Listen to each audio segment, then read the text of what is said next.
नमस्कार, मैं शिक्षा मिश्रा झारखंड के सुप्रभात मीडिया में आपका स्वागत करती हूँ। दोस्तों, झारखंड के तमाम छोटी बड़ी खबरों को जानने के लिए हमारे चैनल को सब्सक्राइब करें और साथ ही कमेंट सेक्शन में ज़रूर बताएं कि आप झारखंड के किस जिले से हमारे न्यूज़ को देख रहे हैं। तो चलिए शुरू करते हैं खबर को, जानते हैं आज के मुख्य समाचार। 1591 पदों के लिए JSSC ने निकाला विज्ञापन, 25 मई से आवेदन होगा शुरू। नियोजन नीति में बदलाव के साथ ही नियुक्तियों का सिलसिला शुरू हो गया है। झारखंड कर्मचारी चयन आयोग ने लैब असिस्टेंट और शिक्षकों की नियुक्ति के बाद जूनियर इंजीनियर की नियुक्ति का विज्ञापन जारी किया है। इसे झारखंड डिप्लोमा स्तरीय संयुक्त प्रतियोगिता परीक्षा 2023 नाम दिया गया। इसके लिए ऑनलाइन आवेदन की प्रक्रिया 25 मई से शुरू होगी, जो 24 जून तक चलेगी। 26 जून तक परीक्षा शुल्क का भुगतान किया जा सकता है। फोटो एवं सिग्नेचर भी अपलोड किए जा सकते हैं। इसके बाद 28 जून तक भरे हुए आवेदन के प्रिंट आउट लिए जा सकेंगे। आवेदन में किसी भी तरह की गलती रह जाती है तो 29 जून से 1 जुलाई तक उसमें सुधार किया जा सकता है। इसमें अभ्यर्थी अपना नाम, जन्मतिथि, ईमेल और मोबाइल नंबर छोड़कर बदलाव कर सकता है। पीएम मोदी ने झारखंड में पतरातू में की जल शोधन संयंत्र के निर्माण की सराहना, कहा इस इलाके में महिलाओं का जीवन होगा आसान। प्रधानमंत्री नरेंद्र मोदी ने झारखंड में पतरातू प्रखंड में जल शोधन संयंत्र का निर्माण कार्य पूरा होने पर सराहना की और कहा कि इससे उस इलाके में महिलाओं का जीवन आसान होगा। मोदी ने इस संयंत्र के बारे में भारतीय जनता पार्टी सांसद जयंत सिन्हा के ट्वीट को टैग करते हुए लिखा, बहुत ही सराहनीय प्रयास। स्वच्छ पानी की यह सुविधा झारखंड में पतरातू की हमारी माताओं और बहनों के जीवन को बहुत आसान बनाने वाली है। सिन्हा ने इस संयंत्र के चित्रों के साथ ट्वीट किया। रामगढ़ के पतरातू प्रखंड की पंचायतों में जलापूर्ति हेतु 50 करोड़ रुपए से वाटर फिल्टर प्लांट व जल मीनार के निर्माण का कार्य पूरा कर लिया गया है। झारखंड राजभवन में गर्मियों की छुट्टियों में की कटौती, अब 1 महीने के बदले सिर्फ इतने दिन रहेगा अवकाश। झारखंड के सभी विश्वविद्यालयों की छुट्टियों में अब समानता रहेगी। राज्यपाल CP राधाकृष्णन की पहल पर राज्य के सभी विश्वविद्यालयों में एक समान छुट्टी का कैलेंडर बनाया गया है। यह कैलेंडर 1 जून 2023 से लागू होगा। बता दें कि पहले सभी विश्वविद्यालय अपने स्तर से छुट्टी कैलेंडर जारी करते थे। नए कैलेंडर के अनुसार छुट्टी में लगभग 50% की कटौती की गई है। पहले रांची यूनिवर्सिटी में कुल 86 दिन का अवकाश था, जिसे कम कर 43 दिन कर दिया गया है। अब तक राज्य के विश्वविद्यालयों में गर्मी की छुट्टी 27 दिन में से 1 महीने के बीच होती थी, लेकिन अब सिर्फ 20 दिन छुट्टी मिलेगी। इस प्रकार अन्य छुट्टियों में भी कटौती की गई है। रांची पटना वंदे भारत एक्सप्रेस की आ गई तारीख, कोलकाता के लिए इस दिन शुरू होगी ट्रेन। झारखंड में वंदे भारत एक्सप्रेस ट्रेन को लेकर नई अपडेट सामने आ रही है। खबरों की माने तो झारखंड में वंदे भारत एक्सप्रेस ट्रेन का परिचालन 1 महीने के अंदर शुरू हो जाएगा। ऐसे में झारखंड के यात्रियों को जल्द ही सुविधाओं से लैस तेज रफ्तार के सफर का मजा ले पाएंगे। साथ ही कहा यह भी जा रहा है कि इससे उद्घाटन के 4 महीने के भीतर ही दूसरी वंदे भारत एक्सप्रेस ट्रेन का परिचालन शुरू हो जाएगा। झारखंड बीजेपी ने भरी हुंकार, संपर्क से समर्थन के बदौलत सभी 14 लोकसभा सीटें जीतने का लिया संकल्प। बीजेपी ने एक बार फिर केंद्र में नरेंद्र मोदी की सरकार बनाने के लिए हुंकार भरी है। दरअसल बीजेपी ने 2024 चुनाव के लिए झारखंड वासियों के समर्थन मांगा है।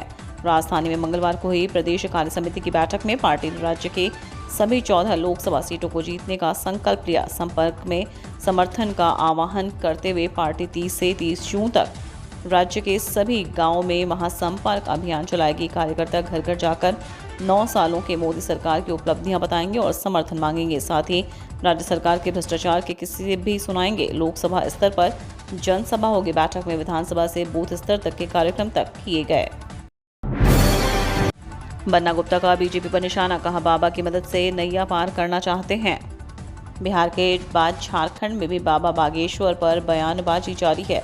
झारखंड के स्वास्थ्य मंत्री बन्ना गुप्ता ने बाबा के मंच पर बीजेपी नेताओं की मौजूदगी पर पलटवार किया। बन्ना गुप्ता ने कहा कि बीजेपी के लोगों का व्यक्तिगत प्रभाव कम हो रहा है, इसलिए बाबा की मदद से बीजेपी नैया पार करना चाहती है। ऐसा करने में बीजेपी नेताओं को महारत हासिल है। झारखंड के स्वास्थ्य मंत्री बन्ना गुप्ता ने आगे कहा कि बाबा प्रवचन कर रहे हैं और हिंदू धर्म में जो चीज़ें हैं इसके अनुरूप कर रहे हैं। लोगों को अच्छी बात जाननी चाहिए। हमारे धर्म में बहुत अच्छी बातें। हमारा देश धर्मनिरपेक्ष देश है। किसी धर्म में किसी का हस्तक्षेप का अधिकार नहीं है। बाबा हो, मौलवी हो, अच्छी बातें आनी चाहिए। बोकारो में 550 पदों पर होगी होमगार्ड की बहाली, आवेदन करने की यह है अंतिम तारीख।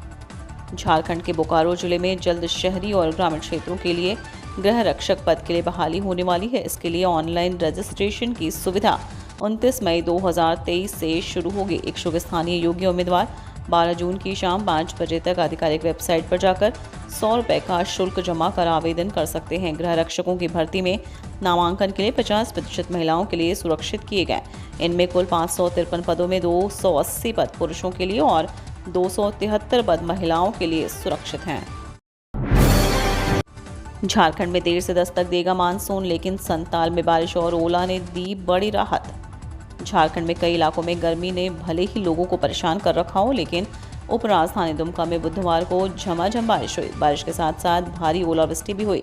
भीषण गर्मी से इस इलाके में लोगों को बड़ी राहत मिली है। बारिश के साथ साथ लोगों ने दुमका में ओलावृष्टि का भी खूब आनंद लिया।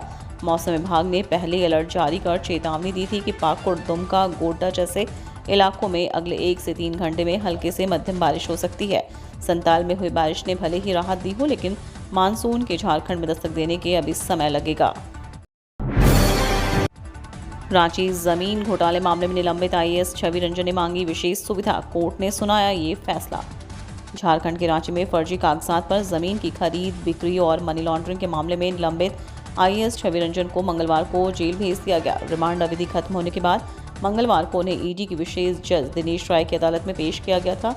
कोर्ट में छवि रंजन के वकील ने कहा कि छवि रंजन को परिवार से प्रतिदिन मिलने दिया जाए। उन्होंने जेल में अच्छा भोजन देने का भी आग्रह किया, लेकिन ईडी के वकील शिव कुमार काका ने इसका विरोध किया। वहीं दोनों पक्षों को सुनने के बाद अदालत ने कहा कि जेल मैनुअल के अनुसार जो व्यवस्था दी गई है वही उन पर भी लागू होगी। बिहार से झारखंड जाकर एसएसपी ने टीपीसी और जेजेएमपी में सक्रिय रहे नक्सली को दबोचा। 1 अरसे से थी तलाश। बिहार और औरंगाबाद के नबीनगर के काला पहाड़ स्थित सशस्त्र सीमा बल के 29वीं बटालियन ने बुधवार को झारखंड जाकर एक वांछित नक्सली को गिरफ्तार किया। दरअसल पकड़ा गया आरोपी नक्सली संगठन तृतीय प्रस्तुति कमेटी और झारखंड जन मुक्ति परिषद में लंबे समय तक सक्रिय रहा था। वह क्षेत्र में चल रहे नक्सली विरोध अभियान से बचने के लिए झारखंड में जा छिपा था। एसएसबी के काला पहाड़ कैंप केबी कंपनी के सहायक कमांडेंट शिवांक पांडे ने बताया कि खुफिया इनपुट मिला था कि नक्सली लल्लू सिंह इलाके में चल रहे एंटी नक्सल ऑपरेशन में खुद की गिरफ्तारी के डर से बिहार से सटे झारखंड में छिपकर रह रहा था।